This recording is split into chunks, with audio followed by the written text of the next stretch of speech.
Hi, I'm with Larry Boom from Yacht Masters Brokerage. I'm Michael, and today we'll discuss about the process of buying a boat, the key step when it comes to buy a boat. So first of all, we need to determine the purpose. Like, is it going to be professional or recreational? Of course, that's probably the most important thing, and that's what I try to do as a yacht broker. Is when people come in, unless they're experienced and know what they want, so many don't. They have ideas of what they want to do, and that's the first thing I ask them. What do you want to do with your boat? Do you want to go water ski? Do you want to take the family out on weekends? Do you want to go offshore and fish in inland waters? There's just so many different ways to enjoy our waterways and to be a recreational boater. So that is the type of people we deal with mostly. Occasionally we will work with commercial operators whose primary purpose is to go catch fish, and that's a whole different set of needs. And do you do also like maybe some people want to charter their boat, or? That's true, right? You got people that want to rent their boat out or put their boat up for charter. So are they in the recreational or commercial more, those kind of people? Or? well, they are commercial, but they're bringing recreational people to be their customers. So the boat has to serve both purposes. A boat just for commercial is really pretty rustic, very plain, not many amenities. A boat for your people who want to go fishing has to be a little nicer. So each situation has to be tailored. Yeah. All right.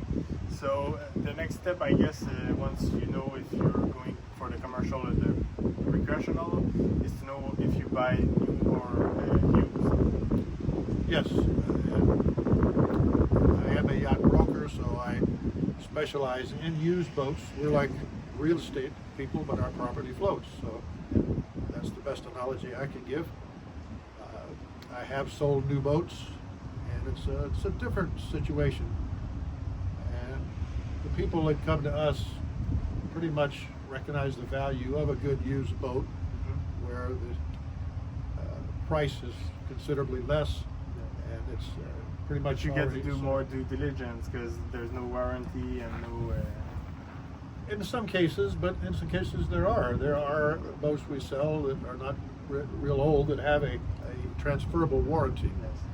So, but in general, we deal with used boats. Yes.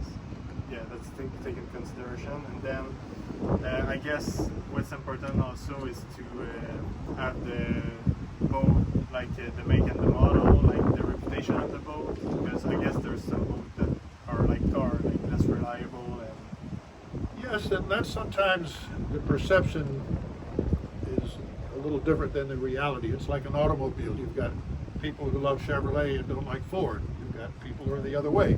So you've got people that like sailing, hunters, don't like Catalinas, or vice versa, or that like Pro Lines and don't like Grady Whites in your fishing boats. So there is a lot of individual taste, but in general, the most fundamental boats, the most basic boats, are good, solid boats. But if you want something fancy, do you want to drive a basic model Chevrolet, or do you want to drive a Jaguar? So anything in between. It's the same in boats. Yeah. All right. So other than that, I think considering the operating cost, it's a thing that owners should look up for, because the consumption of gas, like the fee of the marina. The expenses. Yeah, the expenses. Sure, that's very important. Gas prices have increased dramatically. Cost of keeping a boat at a marina. Cost of keeping the boat running properly. A boat of over 25 feet, 30 feet, 40 feet, the bigger you get, the more complex they become. They're a system of, they're a unit that's comprised of a number of systems. And the bigger the boat, the more of these you got, the more attention they take to keep them running properly. So they have to have an idea of what these things are going to cost. We try to help them get that. Okay, awesome. And next point, the inspection. Like, we need to do a survey for the boat when. Right, extremely important. Probably one of the most important steps of all is to have a proper inspector or marine surveyor who will go with you on a trial run of the vessel. Yes. He'll witness all the systems in operation. He'll be there when the vessel is taken out of the water to check the wetted surfaces, the running gear, all the underwater areas. And at the end of that time, he issues a report, much like a survey on a home. And based upon that, you decide, do you want to buy the boat, or do you need to ask for some accommodations from the seller? So that survey, the proving the vessel, I call it, is extremely important. Yeah. So I guess the survey will go with the sea trial also, like you do a sea trial and you do the survey. Right, they're done simultaneously. Yes. And, I let you know if the boat is good. right, you check everything out, and make sure it's functioning properly. Yes. And then the last step, maybe correct me if I'm wrong, but would be like to sign the paper and everything, or maybe before that. Well, you start the process. You start by looking at boats. You know what you're looking for. You talk to your broker, and you help narrow down what you're going to get. And then, when you think you have one that's right, you put in a contract on it. That's the first step of a process. And then you set up the survey and sea trial by contacting the surveyor. We like to give our buying clients a list of surveyors we recommend. Call them, interview them, pick one you think's going to be working for you.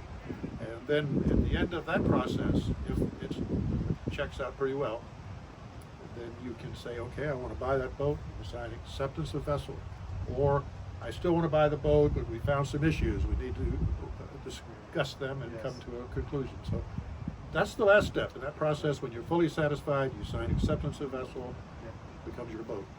So that's why it's important to like do business with a broker, because there's so much thing to figure out and to like legally contract and everything. So yeah, sometimes we get resistance. People think that, well, I don't need a broker. That's just adding expense to the deal. Well, the truth of the matter is, we oftentimes, and frankly usually, help people save money by preventing them from getting into something that isn't right for them, that isn't in the right condition, by protecting their rights and responsibilities, by holding a deposit and having a contract that spells everything out. This is hugely important for both the buyer and the seller to have a professional approach to buying the boat.